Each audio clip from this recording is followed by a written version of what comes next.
l'apostasie. Qui a déjà entendu parler de l'apostasie? Qui a déjà entendu ce mot de l'apostasie? L'apostasie.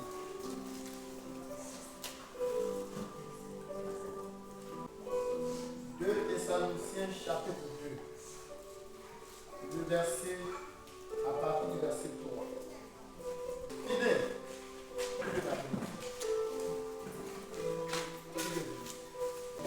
Alléluia. J'espère que vous n'allez pas me faire regretter l'absence de la chaîne de Matthieu. 2 Thessaloniciens chapitre 2 à partir du verset 3. 2 Thessaloniciens 2 à partir du verset 3.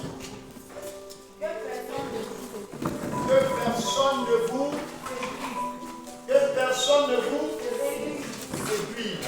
Alléluia. Allons-y. Par aucune manière. Car il faut que l'apostasie soit arrivée auparavant.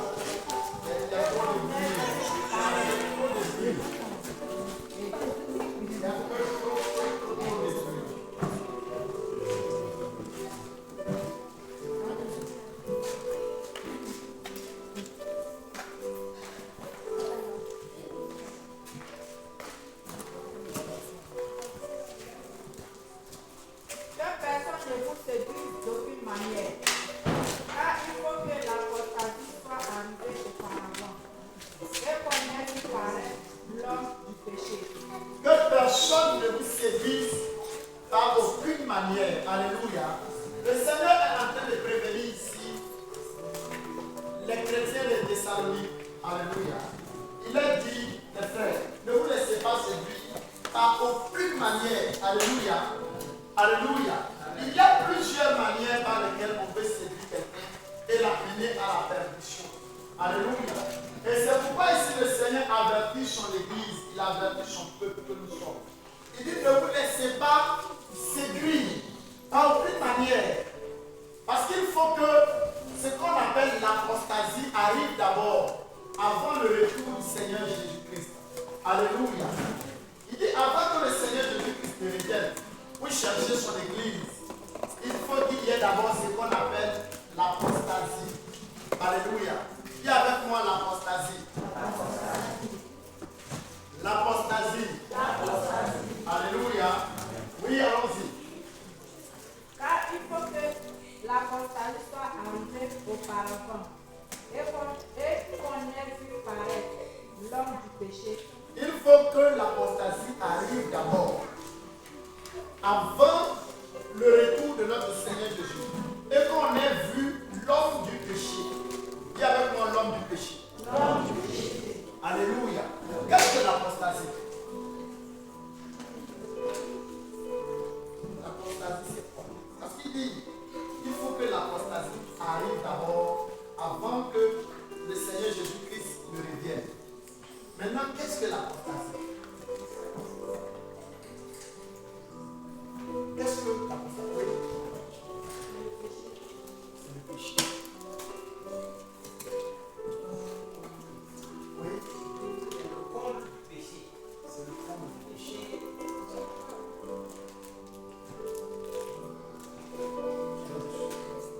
Quelqu'un a un dictionnaire dans son portable?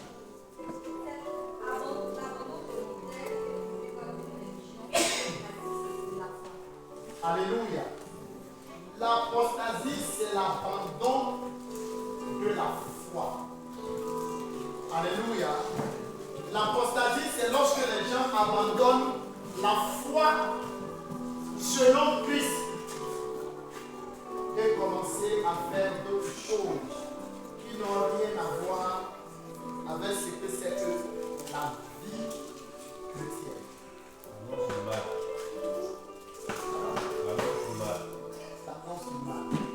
Alléluia.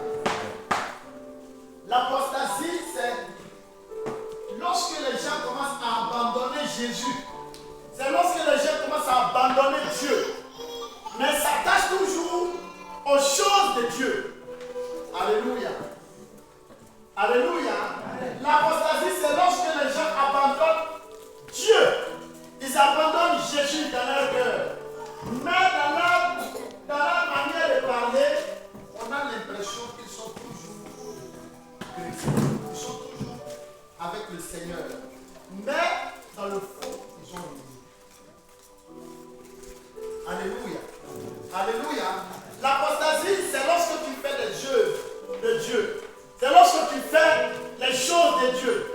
L'apostasie, c'est lorsque tu sers Dieu, mais sans Dieu. Est-ce que vous savez qu'on peut servir Dieu sans Dieu? Alléluia. Tu peux servir Dieu, mais sans Dieu. C'est-à-dire que tu n'as pas Dieu.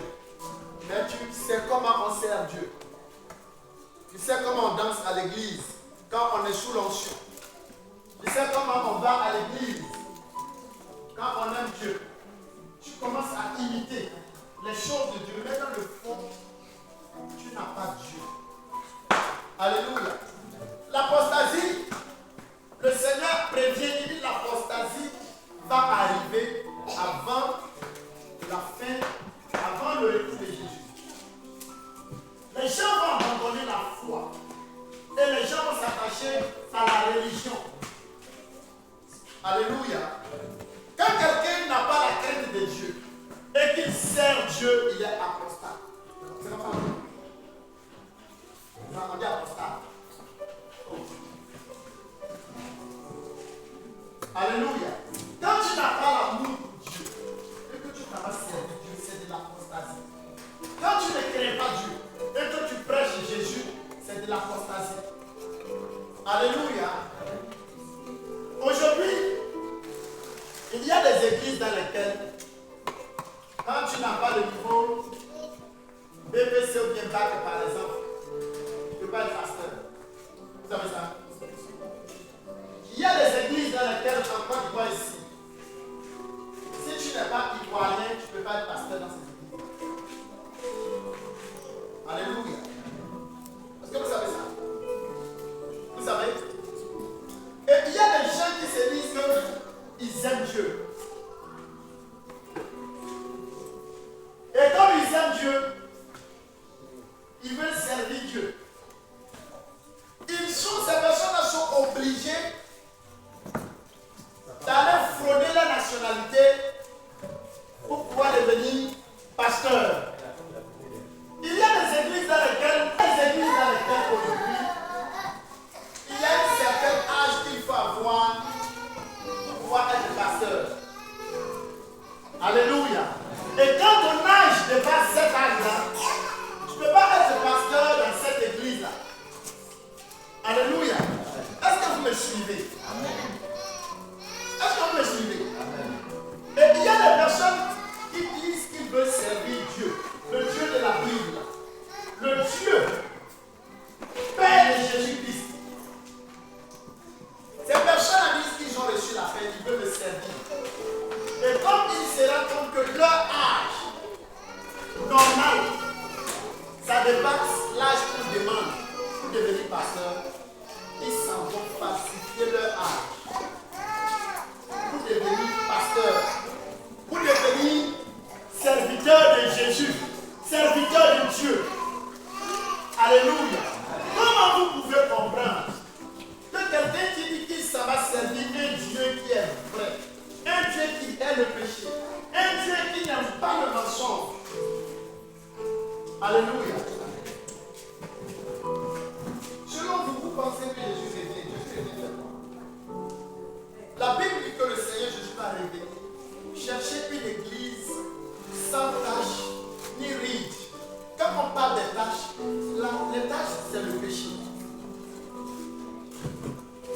Alléluia. Alléluia. Et comment est-ce que le Seigneur va venir chercher une église sans tache ni ride? Et toi, tu veux être pasteur.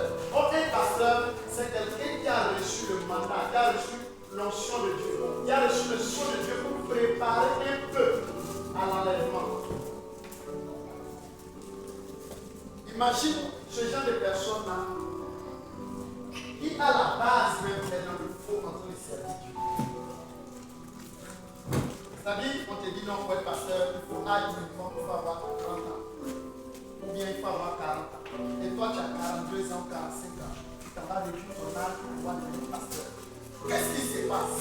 Les gens n'ont plus la crainte de Dieu. Ils sont devenus apostats. Alléluia. Des gens qui corrompent pour pouvoir devenir serviteurs de Dieu. C'est la non-crainte de Dieu. La non-crainte de Dieu s'est installée dans les cœurs.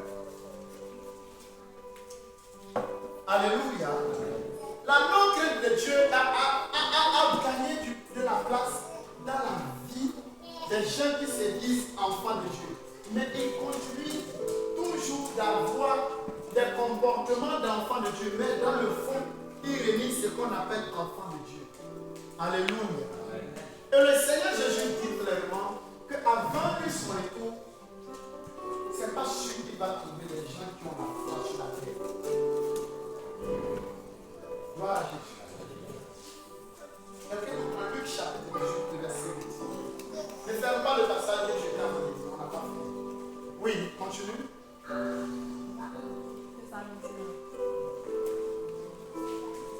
Le fils de la perdition. Après, prépare. Que personne ne vous séduise d'aucune manière. Que personne ne se mette à vous séduire d'aucune manière. Car il faut que l'apostasie soit. Car il faut que l'apostasie, c'est obligé. Mais le Seigneur ne veut pas que cette apostasie-là te contamine toi. C'est pourquoi il te prévient. Pour ne pas que tu imites ceux qui suivent les mauvaises voies. Pour ne pas que tu imites le mal. Croyez que non, c'est normal. Un pasteur qui divorce, qui s'en va prendre une autre femme, et puis il continue de toujours prêcher l'évangile, et puis il continue de toujours manifester l'onction. Si le Seigneur ne te prévient pas que l'apostasie va venir, tu risques de penser que ces choses-là sont normales. Or, un divorcé n'entre pas au ciel. Est-ce que vous comprenez? Quelqu'un qui a changé son thème n'entre pas au ciel. Alléluia. Les voleurs, les impudiques n'entreront pas au ciel. Les adultères n'entreront pas au ciel. Quelque chose c'est que ton église t'enseigne. Pour t'encourager, pour te faire croire que nous sommes dans la grâce. Le Seigneur prévient son église. Il dit l'apostasie va venir avant que lui ne vienne. Et pourquoi l'apostasie? Le diable veut faire cela pour disqualifier beaucoup de personnes dans le ciel. C'est pourquoi le Seigneur te prévient toi. Il faut que tu veilles sur toi-même. Même si tu es dans la même communauté avec quelqu'un et que sa vie et sa conduite ne sont pas conformes à la parole de Dieu. Même s'il t'a dénoncé à l'église, fais attention. Alléluia. Même si c'est le bon petit, la bonne petite du pasteur, fais attention. Même si c'est le pasteur lui-même et que sa manière de vivre n'est pas conforme à ce qui est écrit dans la Bible, fais attention. Le diable va faire en sorte qu'avant le retour de Jésus, les gens deviennent apostats, abandonnent la foi, pour s'attacher au Dieu de Dieu. Les gens, quand tu entres dans beaucoup d'églises aujourd'hui, les gens sont des religieux. Ils ont abandonné ce qu'on appelle la foi. Or, la Bible dit, sans la foi, il est impossible d'être agréable à Dieu. On ne peut pas être agréable à Dieu si on n'a pas la foi en Dieu. Or, quand on a la foi en Dieu, il y a des actes qu'on ne peut plus poser. Et quand tu vois certaines personnes poser certains actes et prétendent avoir la foi, c'est la sélection du diable. C'est parce que le diable les a pris dans son four. Alléluia. Alléluia. Dieu n'a envoyé aucune église. Dieu a envoyé sa parole. Alléluia. Tu comprends? Tu comprends? Ça, c'est une stratégie de Satan. Pour ne pas que les gens puissent entrer au ciel. Pour que beaucoup de personnes puissent rater l'enlèvement. Beaucoup de personnes, quand l'enlèvement va arriver, beaucoup vont rater l'enlèvement. Tout simplement parce qu'ils se sont laissés séduire. La femme de mon pasteur a fait mèche. Mais Dieu l'utilise, elle prophétise. La femme de mon pasteur se pommade. Même mon pasteur même se pommade. Et Dieu l'utilise. Donc moi aussi, je peux le faire. Or, il est écrit dans ta même Bible qu'au dernier jour, nous dirons, n'avons-nous pas prophétisé en ton nom? N'avons-nous pas chassé des démons en ton nom? N'avons-nous pas guéri des malades en ton nom? Et la Bible même est claire, elle dit que Dieu dit, je vous dirai ouvertement, je ne vous ai jamais vu, je ne vous connais pas. Le diable veut nous amener à vivre une vie qui est contraire à la parole et à la pensée de Dieu. L'église, alléluia, n'est pas un lieu de show. L'église est un lieu de préparation d'un peuple pour entrer au ciel. Et le diable a réussi à gagner de la place dans l'église. De sorte que là où on doit préparer le peuple de Dieu, il y a du désordre. Alléluia. C'est pourquoi il dit que personne ne vous séduise. Ne te laisse pas séduire par un poste. Ne te laisse pas séduire par ta place. Ne te laisse pas séduire par l'honneur qu'on te donne à l'église. Ne te laisse pas séduire par l'importance qu'on t'accorde à l'église. Alléluia. On peut t'accorder tout honneur sur la terre. On n'a que le ciel. Parce que tu as réuni la foi.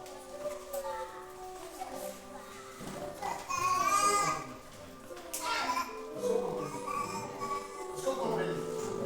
Luc 18, le verset 17. Je vous le dis, il leur fera fortement juste. Même quand le Fils de l'homme viendra, Mais quand le Fils de l'homme viendra, il verra s'ils ont la foi sur la le terre. Seigneur Jésus-Christ, vous pensez qu'il ne connaît pas toutes choses? Alléluia. Le Seigneur Jésus connaît le commencement. Le Seigneur Jésus connaît la fin d'une chose avant même qu'elle ne commence. Alléluia. Le Seigneur Jésus sait quand tu vas mourir. Il sait de quoi tu vas mourir.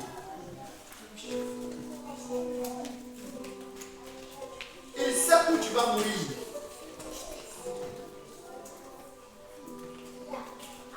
Il sait dans quelles conditions tu vas mourir. Le Seigneur Jésus-Christ, il est Dieu. Il sait toutes choses. Lui-même, avec l'évangile qu'il était en train de prêcher, à un moment de sa vie, il s'est assis. Et puis il s'est posé la question, vraiment, quand le Fils de l'homme va revenir, est-ce que c'est sûr qu'il va trouver des gens de foi sur la terre? Parce qu'il sait ce qu'il est venu faire. L'évangile qu'il est venu apporter, lui, il connaît ça. Alléluia. Et c'est pourquoi il s'est posé la question lui-même de savoir, est-ce que quand le Fils de l'homme viendra, trouvera-t-il la foi sur la terre? Alléluia. Mais regarde aujourd'hui comment les églises se multiplient. Simplement sur notre voie, si tu prends jusqu'à ce que tu arrives au droit, tu peux trouver assez d'églises. Mais le Seigneur Jésus dit, est-ce que quand il va venir, il ne viendra pas chercher des églises, il viendra chercher les gens qui ont gardé la foi, qui ne se sont pas laissés corrompre par le monde, qui ne se sont pas laissés corrompre par les difficultés de la vie, qui ne se sont pas laissés corrompre par les problèmes qu'ils rencontrent, qui ne se sont pas laissés corrompre par la séduction du monde. Il viendra chercher une église qui a persévéré. Il viendra chercher les gens qui ont élu bon. C'est pourquoi il dit, si tu n'es ni chaud, ni froid, tu vas te vomir. Ton église peut te tromper. Des moments de jeûne peuvent te tromper. C'est pourquoi le Seigneur dit que tu sois. Ne vous séduise. Alléluia. Je sais qu'aujourd'hui, les chrétiens n'aiment pas qu'on leur parle de ces genres de choses-là. 2025, c'est ton année. Dis Amen très fort. Amen. Voilà, c'est ça, ils aiment. C'est ça, ils aiment. Dis à ton voisin, tu ne vas pas mourir. Tu vas protéger.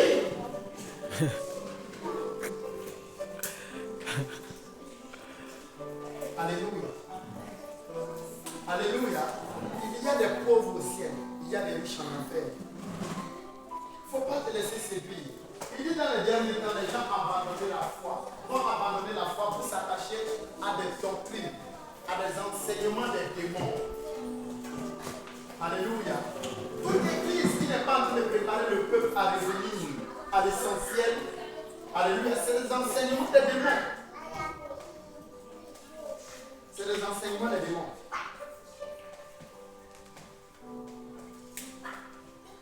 Revenons au Seigneur.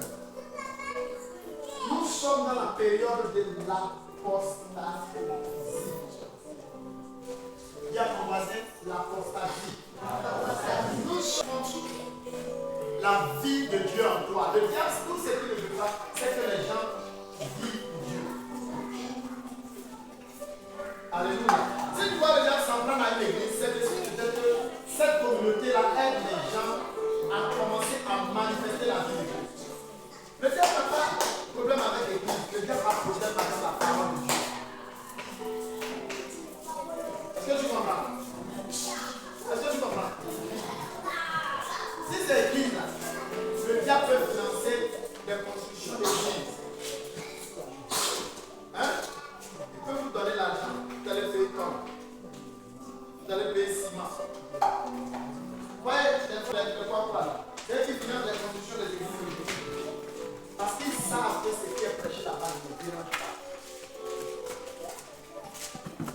Ça ne transforme pas les vies des gens. Alléluia. Les gens viennent à l'église, ils dansent, ils chantent, ils font tout, mais ils continuent de garder toujours la même vie qu'ils avaient dehors. Qu'est-ce qui va déranger le diable dans votre église là? Rien. Vous pensez que c'est des prières que le diable a peur? Ce n'est pas des prières, c'est des conversions que le diable a peur. C'est des transformations que le diable a peur. C'est du changement que le diable a peur. Alléluia. Le diable ne veut pas que les gens soient sauvés, entrés au ciel. Sinon, le diable n'a aucun problème avec le fait que tu aies voiture. Le diable n'a aucun problème avec le fait que tu aies mariage. Le diable n'a aucun problème avec le fait que tu aies travail. Il y a des gens qui s'en vont voir des marabouts. Et puis les marabouts les rendent riches. Il y a des gens qui vont voir les marabouts, les mystiques. Il y a des gens qui s'en vont voir des démons. Et puis on leur donne Marie. Et puis Marie qu'on leur donne. C'est pas comme si c'est Marie qui vient des ténèbres. Souvent même là, c'est son vrai mari que Dieu a préparé pour nous. Que le diable lui donne l'entrée en contact avec lui. Alléluia. Alléluia. Vous dites quoi? Il n'a pas de problème avec le fait que tu sois marié. Mais le diable ne veut pas que tu sois sauvé. Alléluia. Pourquoi aujourd'hui le diable a fait en sorte qu'il y ait des phénomènes des faux prophètes? Et les faux prophètes, là, vous ne savez pas que la plupart de ce que les faux prophètes veulent dire, beaucoup sont vrais. Hein? Maintenant, c'est ça qui est à la base du prophète. Fais ça, et puis ton sorcier va mourir. Il y a beaucoup de choses que ces prophètes arrivent qui sont vraies et authentiques. Mais ça ne peut pas créer de changement dans la vie des personnes. Ça les rend toujours dépendants. Alléluia.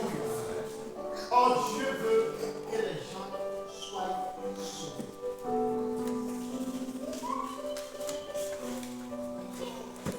Dieu veut que tu sois sauvé. Dieu n'a aucun problème avec le fait que tu aies une voiture.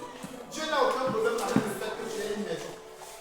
Mais la préoccupation de Dieu, c'est que s'il te donne maison, s'il te donne voiture, est-ce que tu vas conserver ton salut?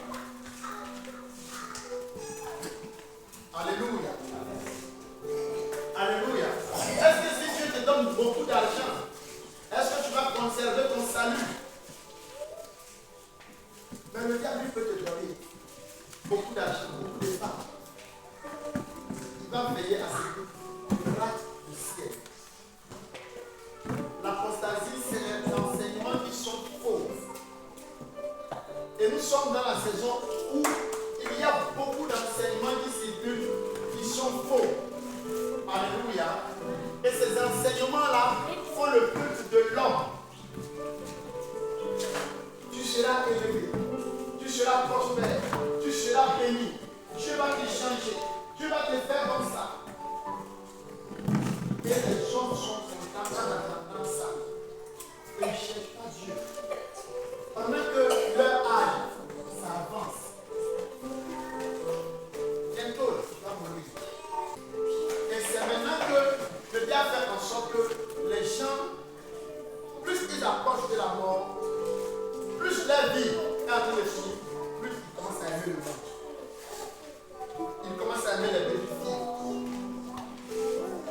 commence à aimer l'argent.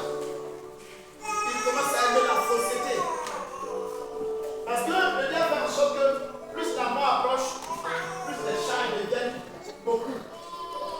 Plus il te dit non, tu n'as pas besoin de Dieu. Alléluia. C'est une ruse de Satan. Hébreux chapitre 6, le verset 4. Hébreux chapitre 10, le verset 26 à 29. 2024 va finir demain. Dans quelques jours, 2024 va finir. Et puis on va passer à une autre année. C'est-à-dire, chaque jour qui passe, ta vie est comme une bougie qui est en train de finir. Elle a fini comme ça. 2025, c'est pas sûr que nous tous, on puisse terminer ça encore. Alléluia.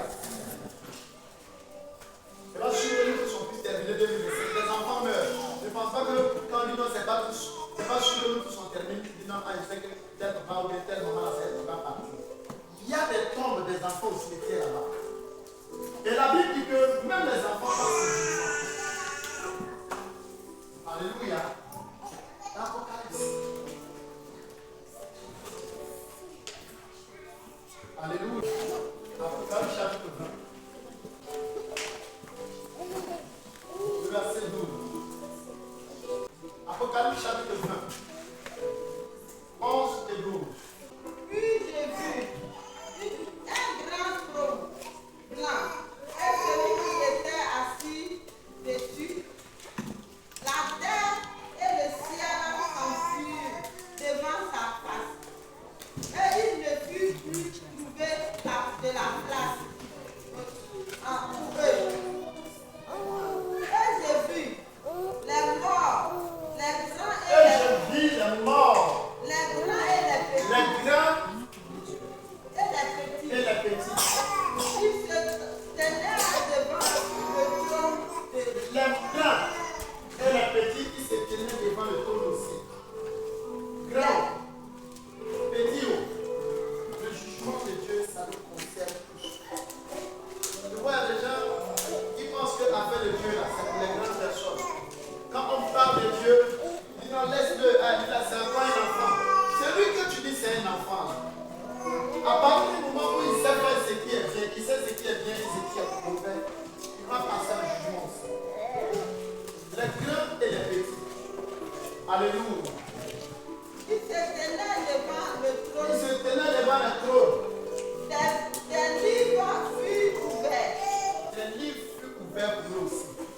Et un autre livre fut ouvert. Celui-ci est le livre de vie et le livre de mort. Et un autre livre fut ouvert. Celui qui est le livre de vie. Et les morts furent jugés selon leurs œuvres, d'après ce qui était écrit dans ces livres. Donc ça veut dire qu'il y a des livres dans lesquels on enregistre vos conduites. Toutes nos actions sont enregistrées. Alléluia. Alléluia. Alléluia. Alléluia. Est-ce que vous comprenez? Et les gens aujourd'hui ont l'impression dans leurs enseignements que quand tu donnes ta vie à Jésus, ça veut dire que c'est fini. Tu es sauvé. Non. Quand tu donnes ta vie à Jésus, Dieu te fait grâce de ta vie passée. Est-ce que vous comprenez? Vous comprenez? Dieu te fait grâce de ta vie passée. Mais un autre livre s'ouvre pour toi. Alléluia. Quand tu tombes dans un péché et que tu ne te répands pas comme il se doit, le péché reste. Alléluia. Et quand tu te répands et que tu te détournes, le péché est effacé. Alléluia. Est-ce que vous comprenez? Il dit répandez-vous et convertissez-vous pour que vos péchés soient effacés. Donc quand tu te répands, est-ce que tu n'as pas changé? Parce que la conversion, c'est le fait de changer. Donc quand tu te répands d'avoir posé un mauvais acte et qu'il n'y a pas un changement qui suit, le péché reste. Alléluia. Alléluia. Est-ce que vous comprenez? Vous comprenez? Le diable est en train de travailler de sorte à déformer la parole de Dieu dans notre esprit. Pour nous amener à vivre comme des païens. En pensant que nous sommes sauvés par le fait que nous allons à l'église maintenant. Alléluia. Tu n'es pas sauvé parce que tu vas à l'église.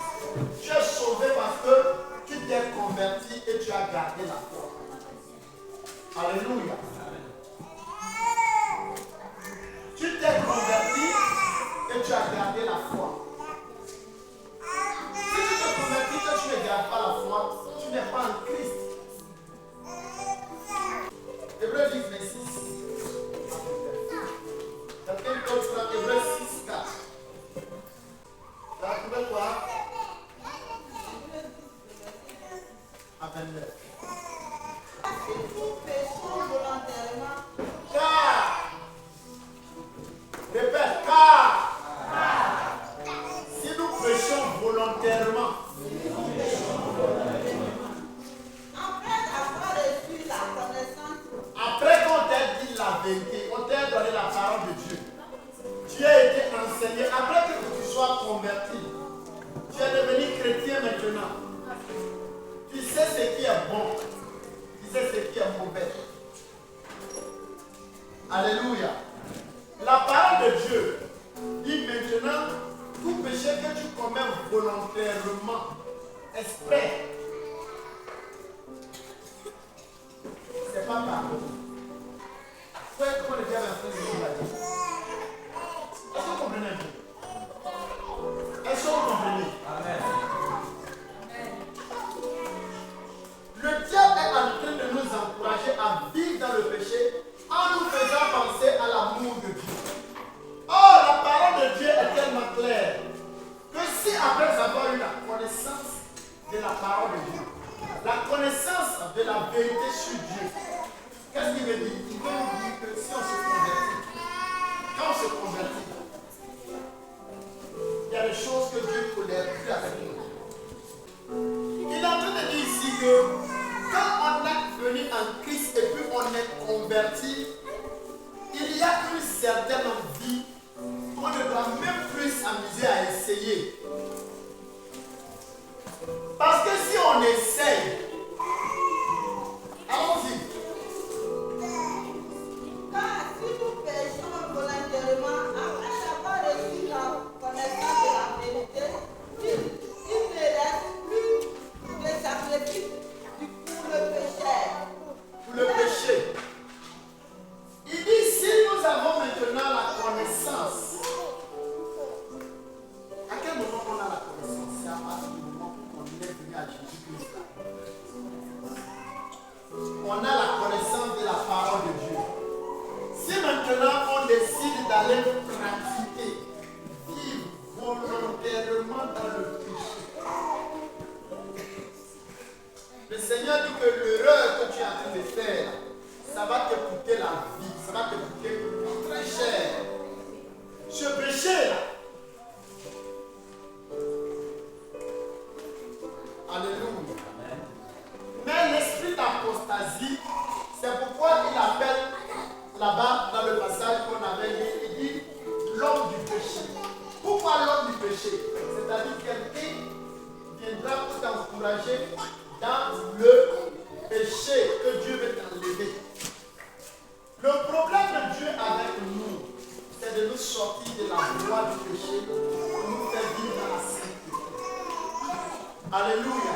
Or, l'apostasie, ça vise à nous amener à prendre plaisir dans le péché en comptant sur l'amour et la grâce de Dieu.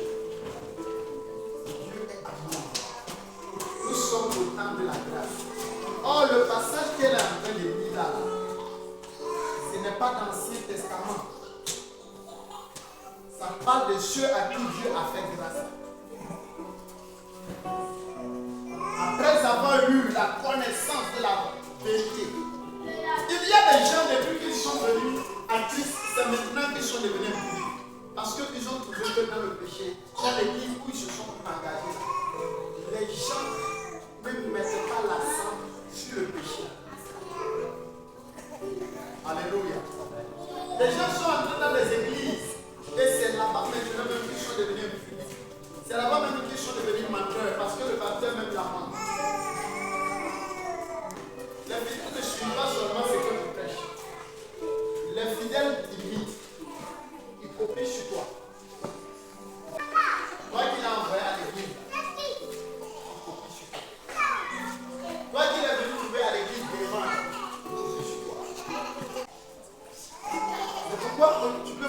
à l'église, on parle du péché, mais les gens ne changent pas. Parce que l'esprit qui est dans l'église ne me condamne pas. Allons-y. Le verset 27. Relis. Le verset 26. Car si nous péchons volontairement, après avoir reçu la connaissance de la vérité, il ne reste plus de sacrifice. Il ne reste plus de sacrifice. C'est-à-dire, des prières, tu vas venir faire pour dire que le sang de Jésus, Seigneur, il dit ça ne peut pas servir. Tu sais, tu fais, parce que tu sais que après tu vas te repentir. Il n'y a pas de sacrifice. Alléluia. Il faut demander à nos mamans qui étaient chrétiennes, ou bien à nos frères qui étaient chrétiens, il y a quelques années en arrière. Ils vont te dire que, entendre même dans leurs oreilles, quand on dit telle fille là, elle est chrétienne et puis la plus grossesse, ils n'entendaient pas. Quand ils entendent ça, c'est une honte pour la personne. Alléluia. Il y a 20 ans, il y a 30 ans en arrière, le gars n'était pas bon de vie pasteur comme aujourd'hui. Donc ça fait qu'il y a même un peu de sérieux dans les églises. Alléluia. Il y a 20 ans, il y a 30 ans en arrière, il y a des choses que quand les gens entendent qu'on est chrétien en fait, ça les scandalisait. Quand on entend le pasteur a couché avec une fille, une soeur, ça scandalisait les chrétiens. C'était des choses qu'on ne peut pas accepter. Mais aujourd'hui, même si je dis là, mais c'est pas un homme. C'est pas un homme. Et ça, vous là, d'être trop, les papas synthétés. Est-ce que vous voyez ce que c'est que l'esprit de l'apostasie? C'est-à-dire, les gens ne condamnent pas, ils s'encouragent. Ça fait qu'aujourd'hui, même quelqu'un peut venir à l'église et puis avoir une copine, un copain, et puis ça ne le gêne pas. Mais il se dit chrétien. Or, c'est des choses qui sont très, très, très, très graves selon la parole de Dieu. C'est grave. C'est très grave.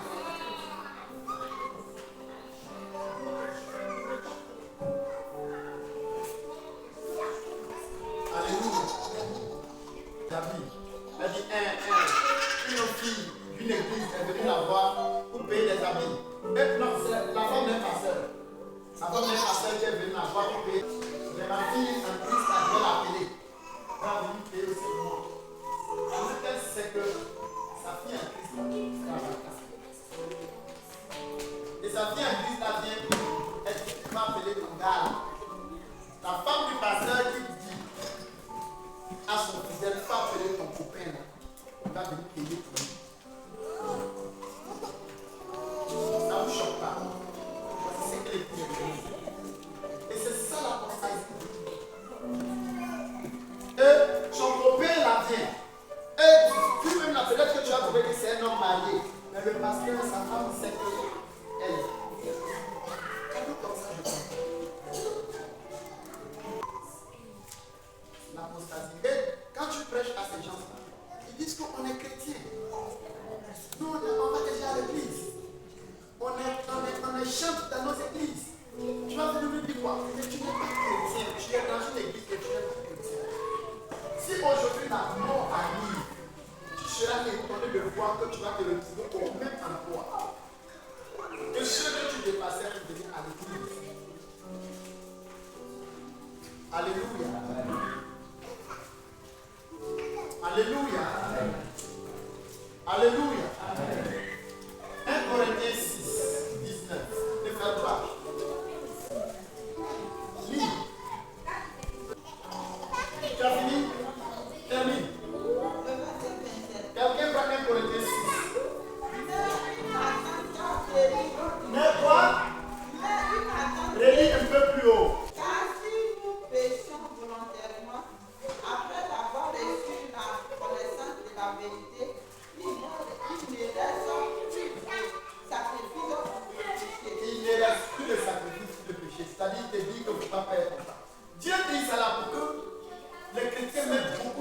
mieux dans leur adoration. Alléluia. Vous savez ce qui fait qu'on peut tomber facilement? C'est ce l'évangile que nous sommes au temps de la grâce. C'est ce qui fait que les chrétiens font tout effort pour résister au péché. Parce qu'ils savent que Dieu pardonne. Parce qu'ils savent que Dieu est amour. C'est ça on prêche. Oh, il dit, après avoir eu la connaissance de la vérité, tu es venu à Jésus, on t'a expliqué l'évangile. Et puis tu dis, j'ai compris, je donne ma vie à Jésus. Tu as eu la connaissance de la vérité. Il y a des choses que si tu fais, ça devient une part.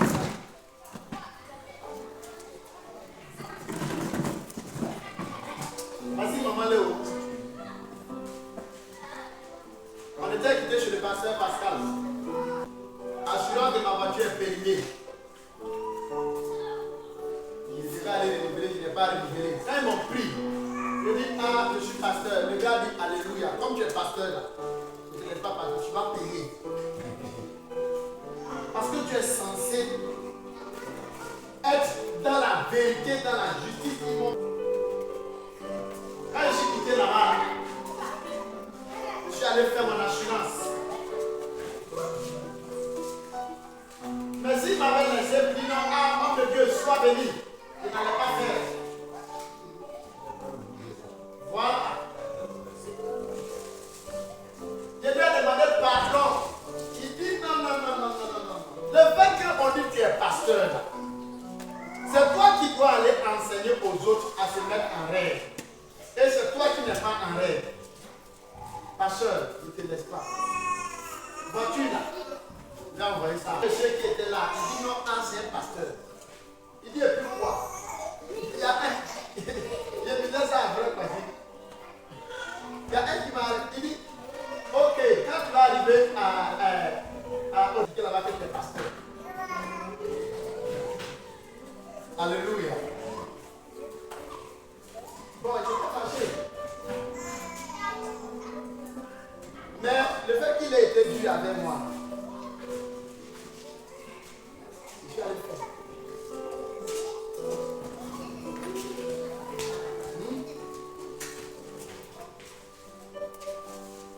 Ouais, ça va aller la vie chrétienne, c'est un peu. Les gars, je suis un peu. Je sais que c'est parce que je peux penser que c'est un peu. La vie chrétienne, être chrétien, c'est être né de nouveau. Vous avez une fois vu quelqu'un qui est né, sa maman l'a touché un peu.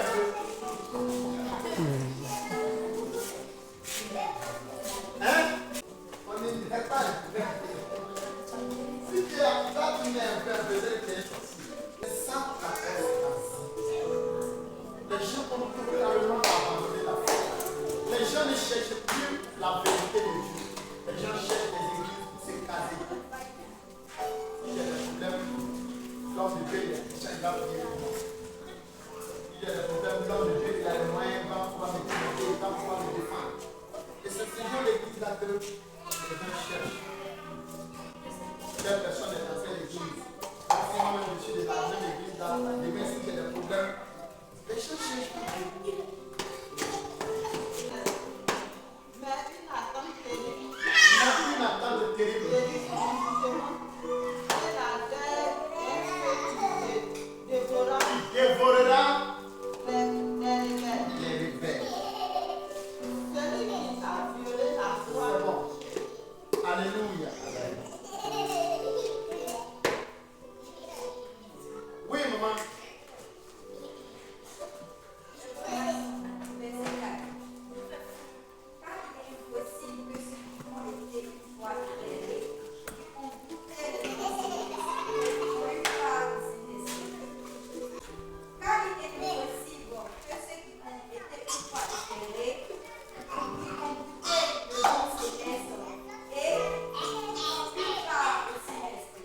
Oui.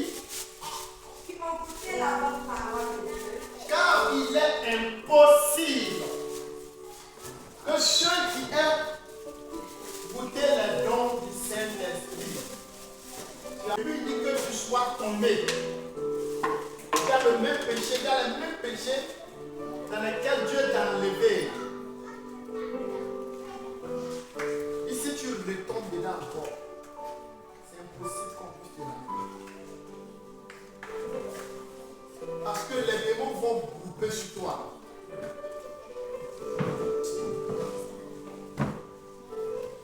Au point où le péché que tu avais abandonné facilement peut t'asseoir à l'église, ça sera maintenant un combat pour toi de pouvoir abandonner. C'est pourquoi n'essaye jamais de reprendre un péché que tu avais abandonné.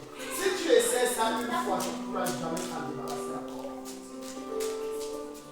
Si c'est un seul démon qui t'avait maintenu dans ce péché, et puis Dieu t'a fait la grâce de sortir de là, n'essaye pas d'aller reprendre pour voir si tu as vraiment été délivré. Parce que si tu t'en vas reprendre, ça ne sera plus un démon qui va venir te maintenir. Ça sera au moins 7 démons par péché qui vont venir te maintenir. Regarde combien d'années tu as fait dans le même péché pour un seul démon. Et imagine maintenant, tu te retrouves avec 7 démons. Alléluia. La Bible nous dit que Jésus a chassé de la vie d'une femme prostituée qui a essuyé ses pieds avec ses cheveux. Le Seigneur, la Bible dit que le Seigneur Jésus a chassé combien de démons dans cette femme? 7 démons. C'est-à-dire 7 démons la maintenaient, elle était devenue prostitueuse. Donc imagine toi qui étais dans un petit truc avec un démon. Et puis, au lieu de rester sérieux, c'est toi qui fais les va-et-vient. Quand les démons vont te coincer là-bas, tu vas venir à l'église et puis tu seras en train de pleurer sur ton péché, mais tu ne pourras pas abandonner. Tu vas pleurer toutes les larmes de ton corps, mais quand tu vas repartir, tu vas les refaire encore. C'est pourquoi, si Dieu te fait grâce, ne joue pas avec cette grâce-là. Sinon, tu vas mourir dans le péché pendant que tu es en train de pleurer dessus. Mais tu ne pourras pas t'en sortir. Alléluia. Tu seras en train de pleurer en te masturbant. Tu pleures en te masturbant. Tout ton sexe te fait mal, mais tu es dessus. Les garçons vont t'exploiter, vont profiter de toi. Les filles vont profiter de toi. Tu ne pourras pas relever la tête. Alléluia. Si Dieu te sort de quelque part, n'essaie pas encore de retourner là-bas pour aller voir. Si Dieu t'enlève de l'alcool, même si on y va évangéliser dans ma vie, il faut réfléchir 2 fois. Parce qu'il ne faut pas, les gens seront en train de se bagarrer là-bas, puis une boule va tomber dans ta bouche, va te saouler encore, et puis les choses vont revenir. Alléluia. C'est mon ancien copain, je suis là à évangéliser un peu. Évangéliser un peu jusqu'à 23h, vous êtes en train de vous en faire les SMS. On est ici. On est ici. Jusqu'à minuit, vous êtes sur la WhatsApp. En train d'évangéliser. L'évangélisation, c'est un combat. Or, dans un combat, tu peux perdre. Alléluia. L'évangélisation, c'est une bataille. Or, dans une bataille, tu peux perdre le combat. Or, si tu perds le combat, qu'est-ce que ton ennemi va faire de toi? Il va faire de toi sa proie. Il fait de toi ce qu'il veut. Et quand tu vas venir à l'église, le fait que tu aies été béni, quand tu vas venir à l'église, tu vas voir que tu commences à t'énerver. La joie de passer du temps dans la présence de Dieu, là, c'est parti. La joie de lire la Bible, c'est parti. La joie d'écouter la parole de Dieu, là, c'est parti. La joie quand on lit un programme de traverser le noir, le wabo, là, pour venir là, ça s'en va. Quand on dit la prière, ça on dit c'est comme ça que tu regardes les gens.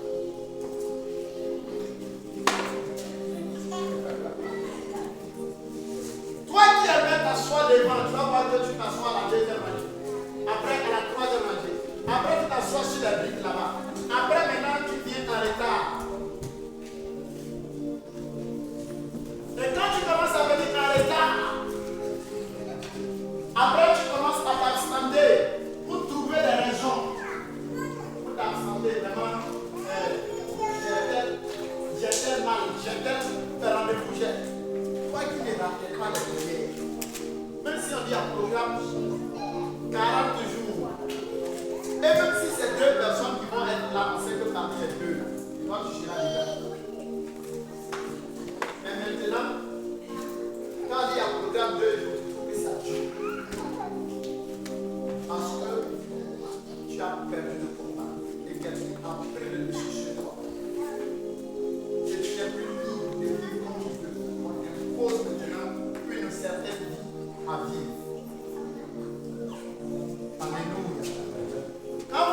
gens qui se plaignent de la prédication, qui se plaignent de la vie de l'église, c'est parce qu'ils sont vaincus à quelque part. La plupart de ceux qui se plaignent à l'église sont vaincus. Alléluia. Ils sont vaincus par le péché. Et quand on est vaincu, le diable a réussi à te récupérer dans ton camp. Et maintenant, il te donne maintenant une autre mission, qui est de maintenant ramener d'autres personnes à lui. Et qu'est-ce que tu vas faire? Tu vas commencer maintenant à murmurer, à bouder, et à te plaindre, chercher à convaincre les autres. Comme si c'est l'église le problème, ou bien c'est les frères qui sont le problème, ou bien c'est le pasteur qui est le problème. Or, en réalité, tu sais que ce ne sont pas eux le problème. Parce que ça fait des années que tu es dans ça, que tu pouvais du plaisir dans ça. Mais pourquoi est-ce que depuis que tel péché est entré, telle attitude, que tel comportement s'est installé, tu n'en parles pas? Et tu ne dis pas aux gens que voici ce que je vis. Et tu essaies d'attirer l'attention des gens sur ce que les autres font. Moi je partais à l'église même là, elle se disait que tel frère et son mari partaient là. Ils n'ont même pas pensé même qu'ils vont me déposer des mains là-bas. Avec ça, on dit on est dans l'église. Où est l'amour? Or avant, tu pouvais faire ce trajet là-bas seul, sans que quelqu'un te dépose. Souvent même quand tu viens, il y a l'argent sur toi. C'est toi qui prends ton argent pour donner aux autres. On va mettre l'argent dans le dos pour aller à la maison. Et toi, tu marches pour aller. Et tu étais content. Et qu'est-ce que ça va marcher maintenant? Parce que le diable a triomphé de toi. Et si vous pensez que quelqu'un qui a goûté au don de l'esprit et qu'il soit tombé, ça soit facile encore pour cette personne-là de le relever. Ne soyez pas étonnés quand vous évangélisez ou quand vous chantez, vous entendez quelqu'un dire, moi là j'étais chrétien, moi mon affaire de Dieu avant. Qu'est-ce qui s'est passé? Il a été renversé. Et maintenant il cherche à vous décourager, vous qui êtes engagés là-bas. Que personne. La vie c'est un combat. La vie chrétienne c'est une bataille. D'autres perdent et le diable les récupère. Et quand le diable récupère quelqu'un, le diable l'utilise maintenant pour sa propre cause. Et c'est pourquoi tu vois que d'autres pasteurs combattent la prédication de d'autres pasteurs parce qu'ils ont été vaincus. Alléluia. Oh, mais toi tu es trop dur. Mais c'est parce que toi tu es tombé que tu es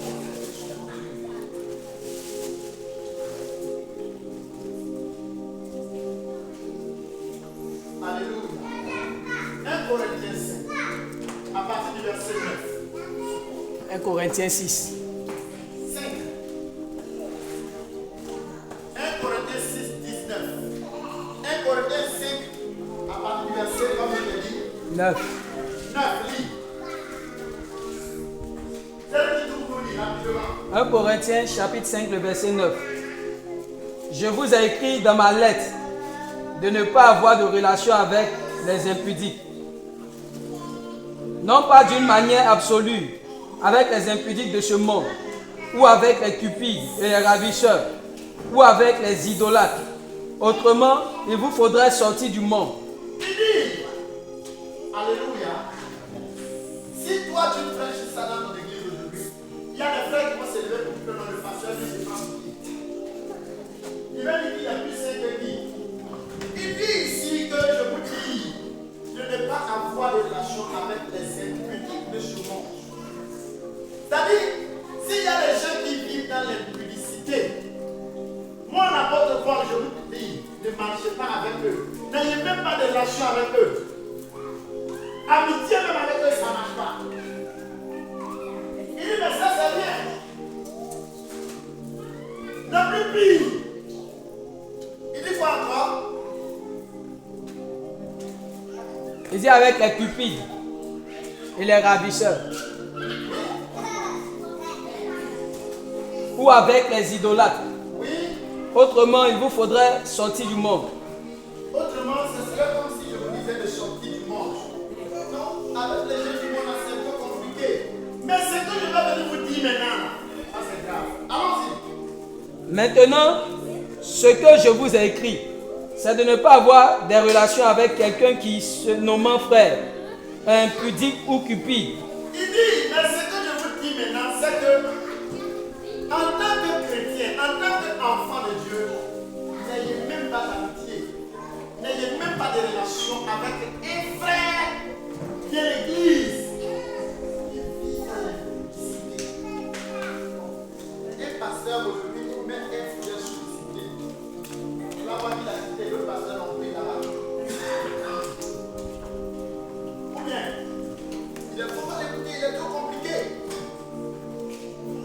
Or, la Bible dit que si un frère est impudique, n'ayez pas de relation avec lui.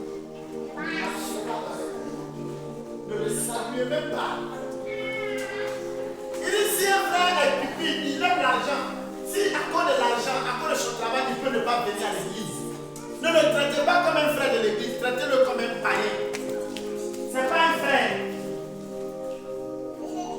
Quand on dit cupide, c'est quand quelqu'un dit l'argent est plus important.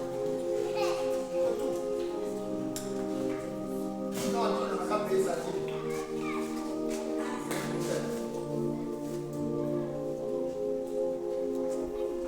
Alléluia. Tu as dit tel frère est malade. Donne 1000 francs, on va le soutenir.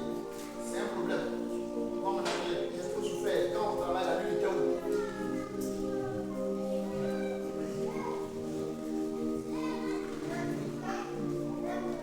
On dit, ah, tel frère, sa femme a accouché, ou bien son enfant est malade. Envoyez 1000 francs, bien 500, on va l'aider pour payer son savon. Est-ce que quelqu'un qui n'a pas accouché? Si tu ne dors pas la nuit, ça c'est ton problème. Assumez maintenant. C'est-à-dire, son problème, c'est l'argent qui va donner. Il est cupide. On va envoyer par la femme. Et puis cet homme va prendre le charge.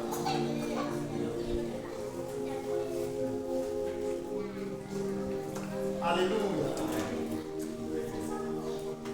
Il dit n'ayez pas de relation avec quelqu'un qui se nomme frère de l'église, mais qui est impudique. Or, aujourd'hui, l'impudicité est assise dans l'église. Des choristes, jusqu'au gardien au portail. Pasteur là, on n'en parle pas.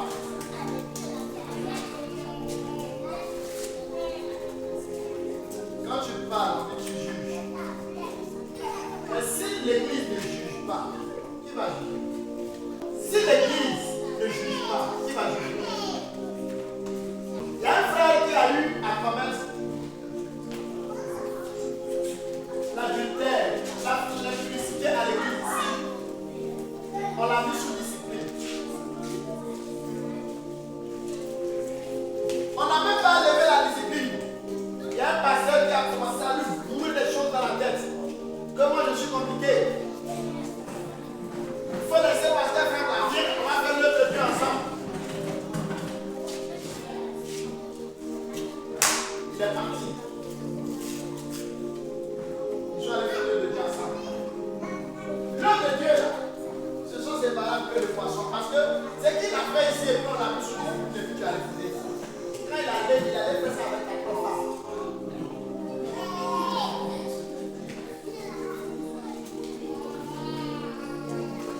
Aujourd'hui, là, tu en veux à tout le monde. Tout le monde est devenu ton ennemi. Même moi-même, je suis devenu son ennemi. L'Église doit juger. Il y a des choses que, en tant qu'Église, c'est de l'apostasie. Il y a des gens qui encouragent ce genre de choses. Pourquoi? Parce qu'ils ont une mission cachée derrière. L'objectif, c'est de détruire la vie réelle de l'Église. Or, la vie d'une Église, c'est quoi? C'est la sanctification, la règle de Dieu. Quand ça n'est pas là, c'est un peuple rétrograde. Maintenant, 1 Corinthiens 6, à partir du verset 9.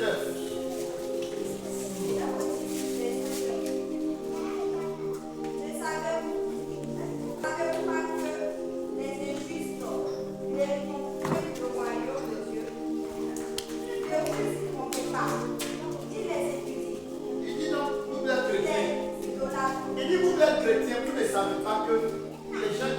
pas juste envers Dieu, ne faut pas hériter le royaume de Dieu. Il fait ça pas.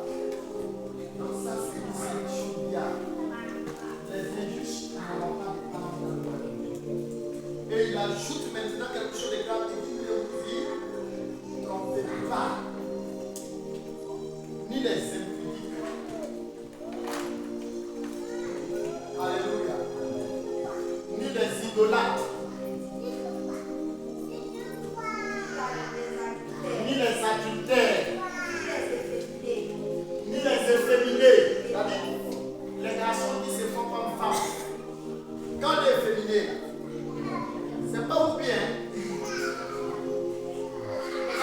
Galates 5, 19, là il parle des homosexuels. Mais ici, il parle des efféminés.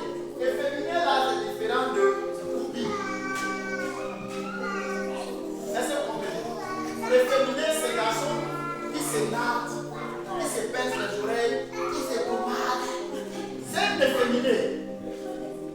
Garçon qui attache là sur sa tête. C'est un efféminé qui dit les efféminés là. On va rentrer au ciel. Même à l'église aujourd'hui, tu vas voir des pianistes qui sont efféminés. C'est pas parce qu'on les fait là.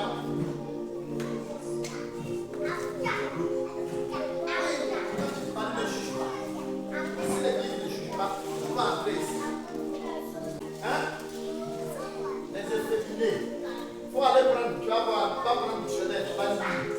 Efféminé, il faut aller chercher. Il dit efféminé, il ne va pas au ciel. Le contraire de l'éducation féminine, là, c'est les filles qui portent pantalon.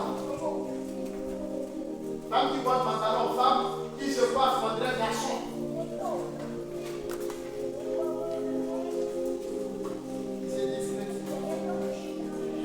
C'est compliqué, c'est l'apostasie.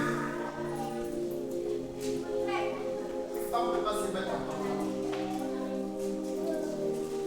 Un garçon ne peut pas se mettre dans les habits de femmes pour se promener. Hein? Ils baissent les oreilles. Ils baissent les narines, les cheveux d'abord aussi pour les bagages. Comment c'est vachement compliqué. Quand les filles après sur ces narines, ils disent comme les bagages.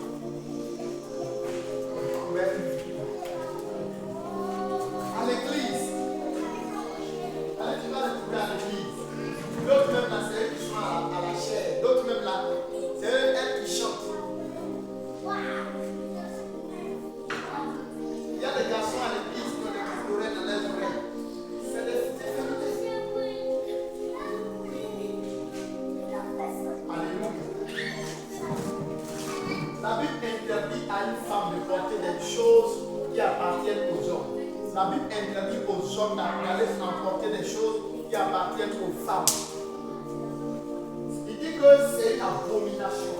Et quand on parle d'abomination, on dit que la personne a dépassé les limites du péché.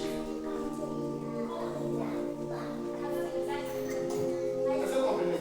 C'est-à-dire qu'on classe ça dans la catégorie des péchés. Il dit quand un homme commence à porter des trucs de femme, ou bien quand une femme commence à porter des trucs d'homme, c'est une abomination, ce n'est pas un péché. Et le diable fait exprès pour plonger les gens dans les abominations. Il dit que quand un homme couche avec un animal, c'est une abomination, c'est pas un péché. Si tu commets l'adultère, c'est un péché. Si tu couches avec ta propre maman, c'est une abomination. Alléluia. Si tu frises, tu fais tes cheveux comme femme, c'est une abomination. C'est un péché. Si un homme couche avec un autre homme, ce n'est pas un péché, c'est une abomination. C'est-à-dire qu'il a excédé, il a dépassé les limites. Et pour tel péché-là, quand tu lis dans la Bible, le Seigneur dit qu'il n'y a pas de sacrifice pour ça. Quand les gens commettent de telles choses, il n'y a pas de pardon. Et le diable fait exprès. Et il encourage les chrétiens à vivre dans des choses qui vont inciter la colère de Dieu contre eux. Et il pousse ces gens de personnes à ne pas écouter la parole de la vérité. Et ils ont renié la foi. Mais ils ne savent pas qu'ils ont renié la foi. Parce que ceux qui sont censés leur mettre sur la voie,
diable sait ce qu'il fait. Luc chapitre 18, le verset 8, il dit quand le Fils de l'homme viendra, est-ce qu'il va trouver la foi? Le diable est en train de travailler pour détruire la foi dans nos communautés. En gardant toujours nos églises en place. Et les églises se remplissent. Mais la parole de Dieu n'est pas prêchée. C'est le miracle. C'est le prodige. C'est la démonstration de compréhension, de concurrence de qui a dans l'église de qui a fidèle qui est ministre, qui a fidèle qui est footballeur, qui a fidèle qui est artiste. Tel dit que c'est mon fils spirituel.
Timothée 3, le premier verset.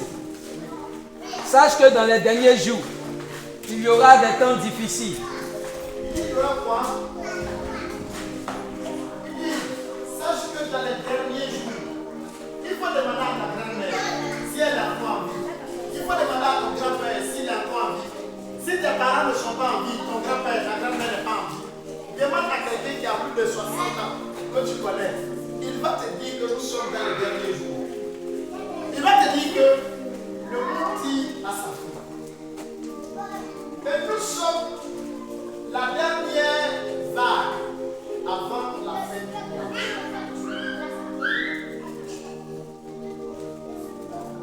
Notre génération,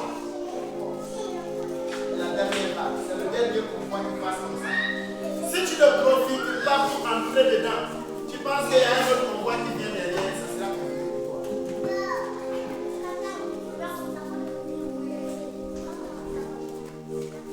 Alléluia. Il dit,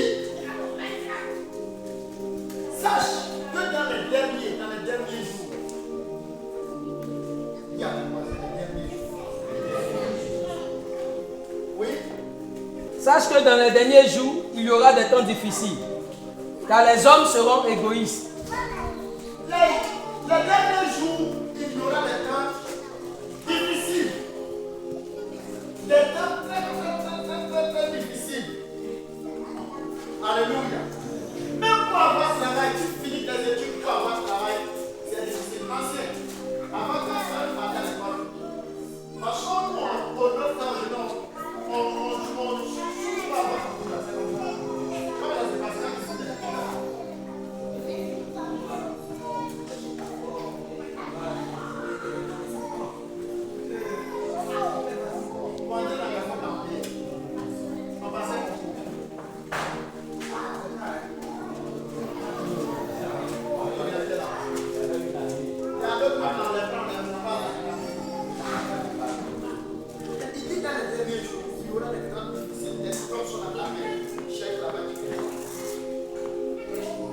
tu vas prendre tout ton pays, ça là pour t'occuper les enfants, pour payer les études. Là, il faut aller à l'école, ils auront les diplômes. Cet argent-là, tu peux prendre pour construire, tu n'as pas construit. Tu as investi dans les études, et puis ils sont devenus gérants des cartes. Tous. Parce que ce que ça demande pour qu'ils aient du travail, tu n'as pas.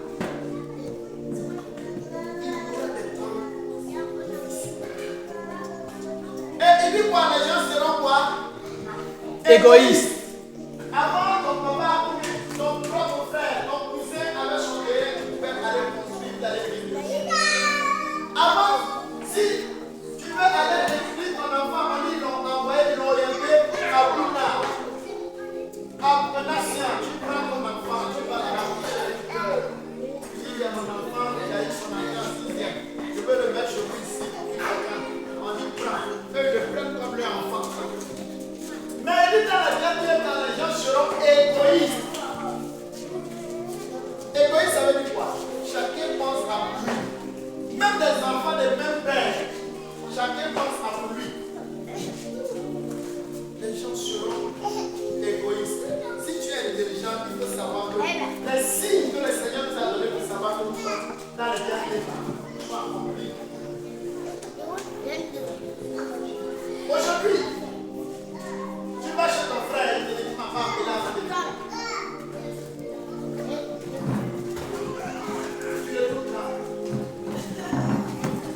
Ami de l'argent. Ami de quoi?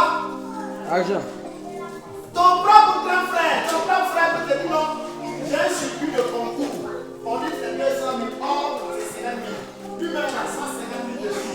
Sur son propre frère, même il va l'exploser.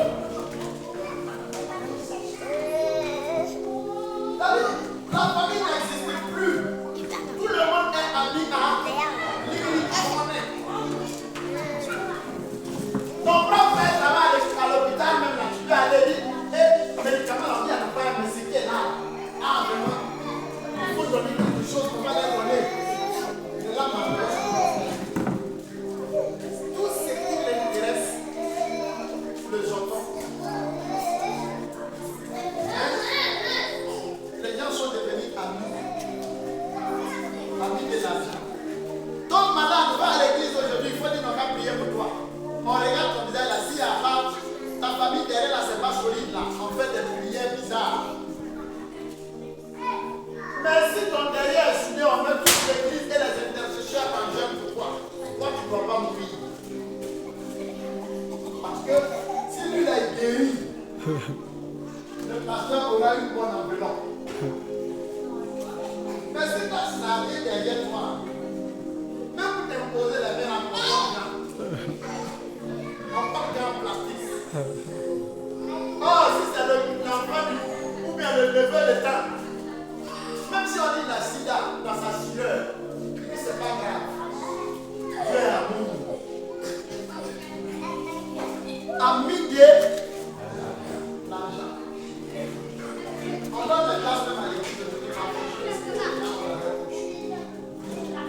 tu n'as rien, tu n'es rien.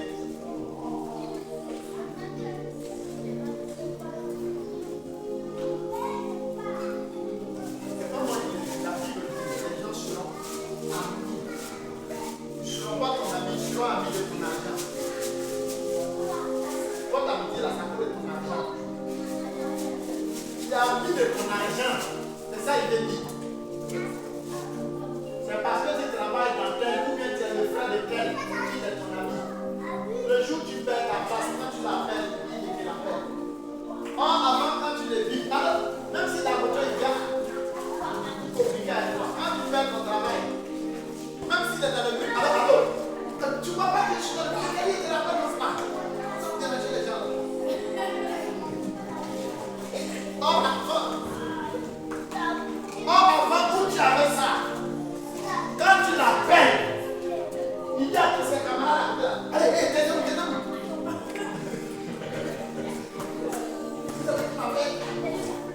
Taisez-vous. Même si tu ne parles pas fort, il se force pour entendre. Il te dit pas non, tu dis quoi? Il a pris le téléphone dans son oreille comme ça. Mais quand tu perds ton travail, quand tu parles, il te dit, oh mon frère, il faut parler fort. Je t'entends pas là. Je t'entends pas. Tu as oublié, pendant qu'il est le plus là. Tu vas trouver un.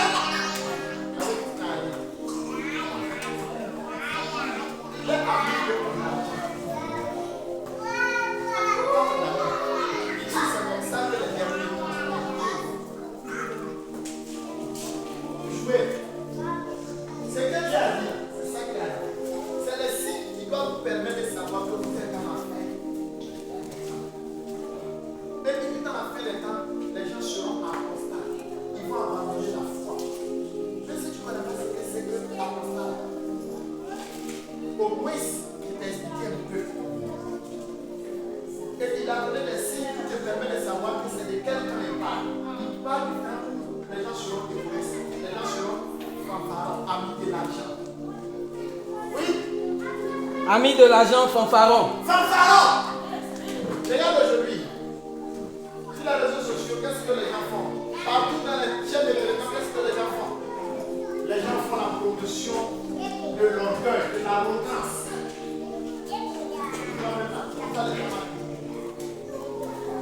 Là, on dit c'est un garçon. C'est pas dans les réseaux. Allez, amen. Les gens sont devenus fanfarons. Tout le monde veut se faire voir. Fanfarons.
hautain, hautain, orgueilleux.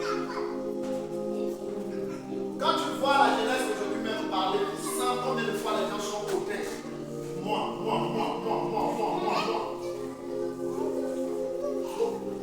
Les gens parlent même avec humilité, les gens parlent même avec respect.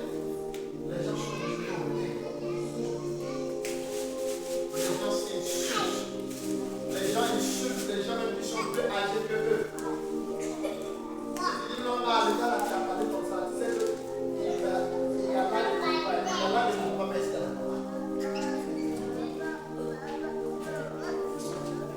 Je connais mes parents là. Ce n'est pas les gens. Les gens sont devenus hautains. Oui. blasphémateur, Les gens blasphèment. Non, parce qu'on est chrétien. On ne peut pas boire. Même Jésus-Christ buvait. C'est du blasphème. Les gens blasphèment partout.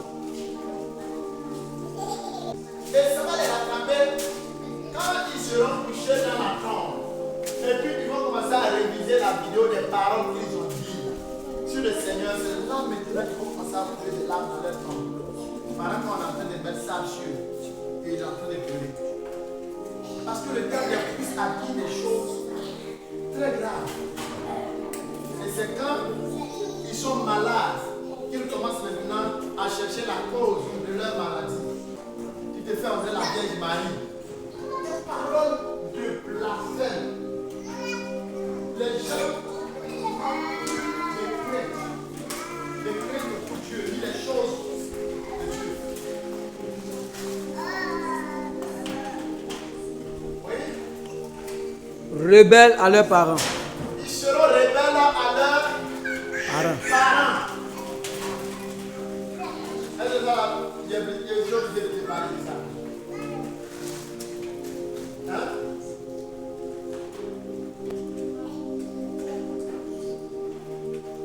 Tout le monde est rebelle aujourd'hui. Hein? Rebelle.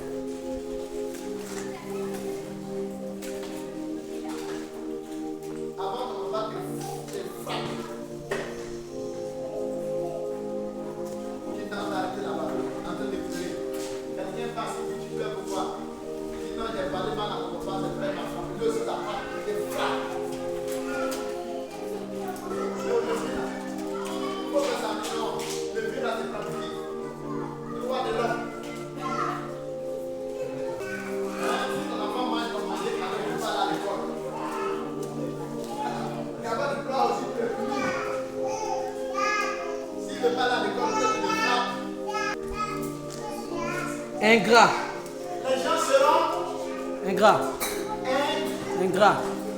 Pourquoi aujourd'hui les gens ne veulent plus aider? Même si tu dis avec ton enfant chez quelqu'un qui fréquente, il dit parce que les gens sont devenus ingrats. Quand l'enfant commence à donc ça veut dire le monde aujourd'hui c'est devenu chacun pour soi. Dieu pour tous. Beaucoup nous dit chacun s'assoit, Dieu le pousse. Si ta chaise n'est pas bonne, c'est ton problème à toi. Chacun s'assoit, Dieu le pousse. Personne ne veut aider son ami. Aujourd'hui même là, tu peux avoir des problèmes. Problème! Mon enfant chauffe. Ou bien, on veut me mettre dehors. Quand tu expliques à l'autre, il dit non, c'est pas mon ami qui est là. C'est pour recharger mon canal, je ne te donne pas.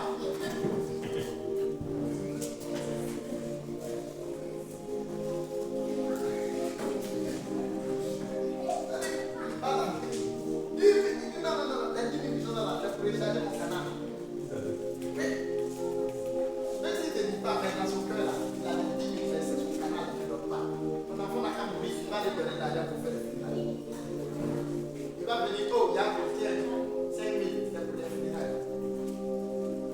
Il préfère ça. Les gens sont devenus égoïstes.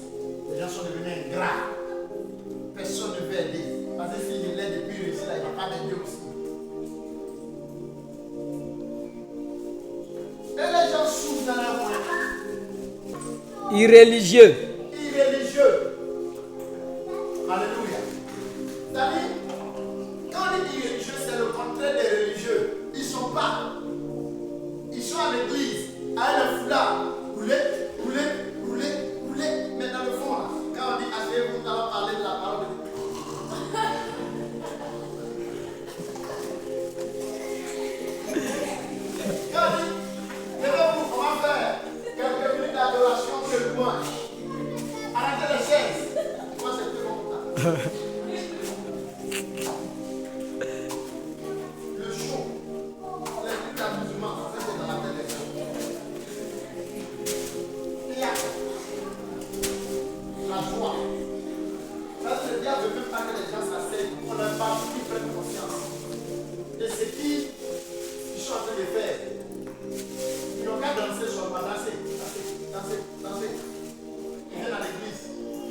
Quand il va, le passé du prêche vient bien. On va te faire 2 heures devant télé en train de regarder. Ça va vite te donner. Mais par on va te donner, il peut te sauver, il peut te changer. Pour ton bien, ils t'ont dû. Or, il va aller à la banque pour aller retirer l'argent. Et tu vas faire 2 heures, 3 heures au soleil, dans la banque. Même si depuis le sel, il ne bouge pas.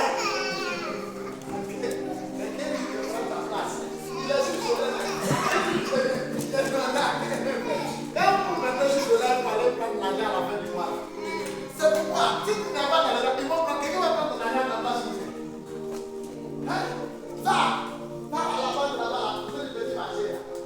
Quand le mois finit, en place bâche, ils sont sous bâche là, jusqu'à là, ça sort dehors. Ils sont dedans. Il faut lui dire n'a qu'à venir passer la moitié de ce temps qu'il a passé là-bas, à l'église. Même pendant qu'il est là-bas, si tu viens dans le tête, tu dis non, les frères, je vais prêcher, ils vont dire que tu vas là. Les gens sont devenus religieux, ils ne supportent plus Dieu.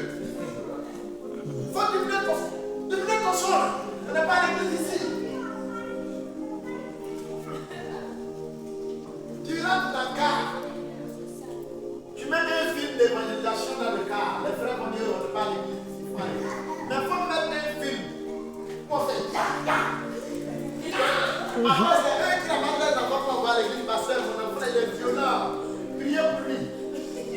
La foi vient de ce qu'on entend. C'est que tu regardes, ça te reconstruit.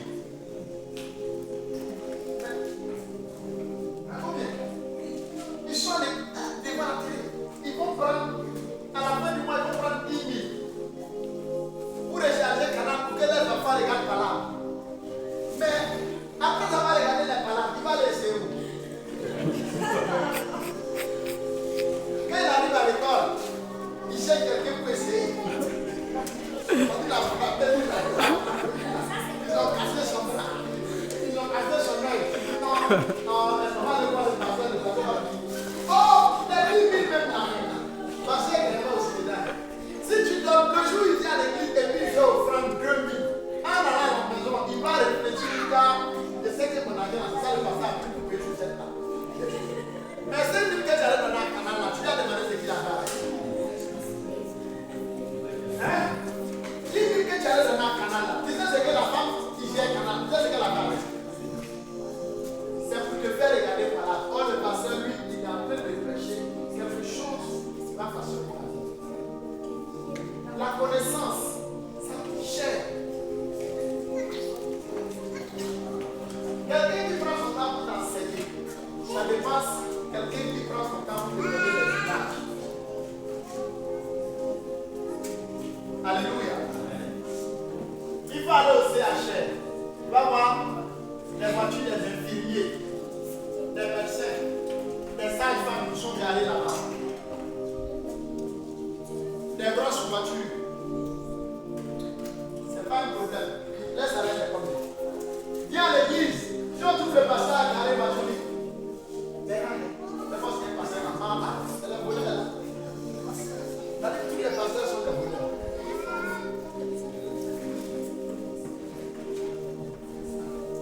Si tu donnes 1000 francs, 10 000 à ton pasteur, il a fait quoi? Non, il est donné pour maison.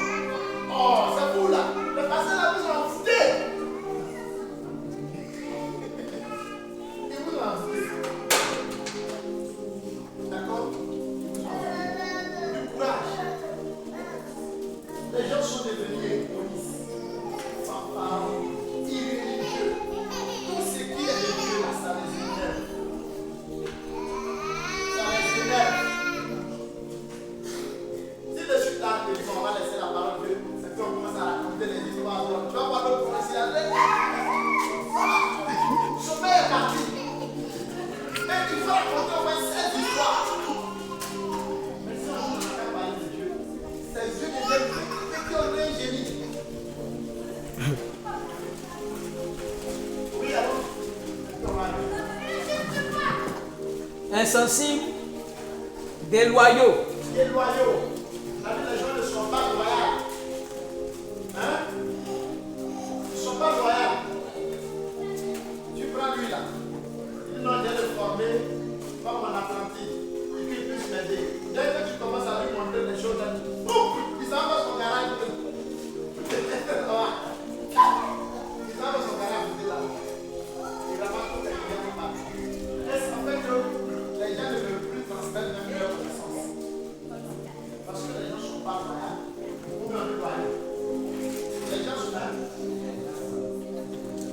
sont pas loyaux. Alléluia. Calomniateur. Oh, là, qu'est-ce qu'on va parler? On va parler de calomniateur, on va faire 2 heures dans ça. Calomnie. Oui, ah, ça, je suis sûr que c'est fait la je suis sûr que ma elle a bien appris. Elle a apporté des choses là. Vous les calomnier. C'est ça qui est devenu la faille pour d'autres personnes maintenant. Le bateau sans payer. Oui? Intempérant. Les gens n'ont plus la maîtrise de soi. Oui, allons-y. Cruel. Prière. Les gens n'ont plus les sentiments de pitié. Hein? Comment les gens peuvent tuer leurs propres enfants, leurs propres parents. D'autres même tuent jusqu'à y boire le sang. D'autres même peuvent tuer leurs enfants et puis garder là dans leur chambre. Et ça leur donne la. Mais c'est cruel. Aujourd'hui, c'est devenu comme un jeu. Il faut voir les jeunes fouteurs quand ils racontent les témoignages de ce qu'ils faisaient. Ça fait pitié. Alléluia. Mais ce ne sont pas les fouteurs seulement. Il y a des églises même là qui sont assises des choses. Mais si on les dit là, c'est pas intéressant.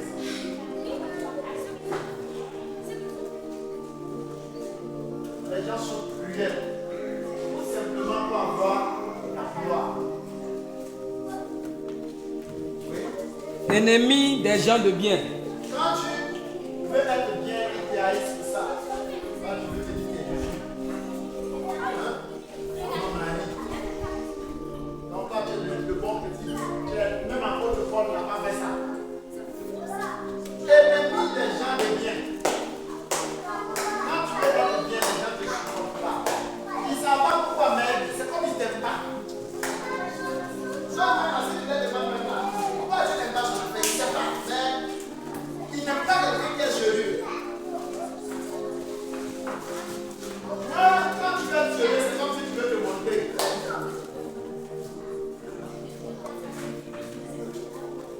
Traître. Emporté. Enflé d'orgueil. Aimant le plaisir plus que Dieu.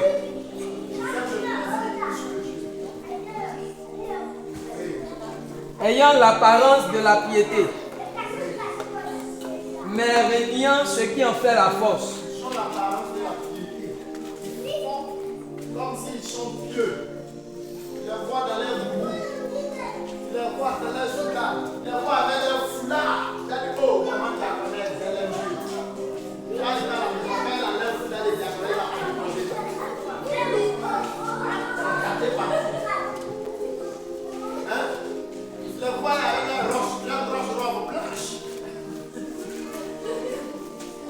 On dirait des mélègues qui viennent fraîchement de descendre du paradis. Et quand elle enlève robe blanche, la déposer après le culte.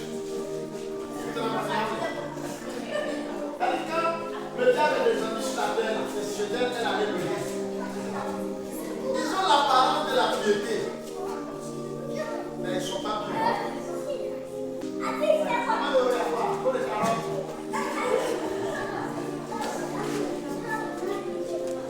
Ils ont des liqueurs de bien de couleur. Ils ont des robes rouges.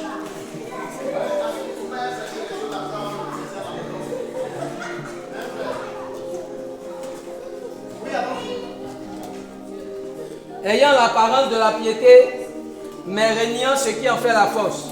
Et il dit qu'ils ont l'apparence de la piété, mais ce qui fait la force d'un homme pieux, c'est sa vie de sanctification, sa crainte de Dieu. Mais il dit, c'est ça la force. Ils n'ont pas ça. Ils ne sont pas saints, ils ne sont pas purs. Mais ils sont dans les robes.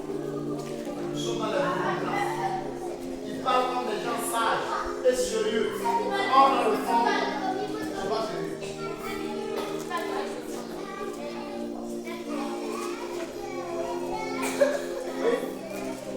Éloigne-toi de ces hommes-là. Amen. Que le Seigneur te bénisse. Que la grâce du Seigneur soit sur toi. On va arrêter là. Nous sommes dans la période de l'apostasie. Si tu tiens à ta vie, alléluia, c'est le moment de chercher Dieu et de te réveiller, de ne pas te laisser distraire. Alléluia. Parce que le Seigneur dit plusieurs antichrists sont descendus dans le monde. Ce sont des amis qu'on va voir. Pour nous faire des cadeaux. Plusieurs faux prophètes sont descendus sur la terre. Ça peut faire quoi?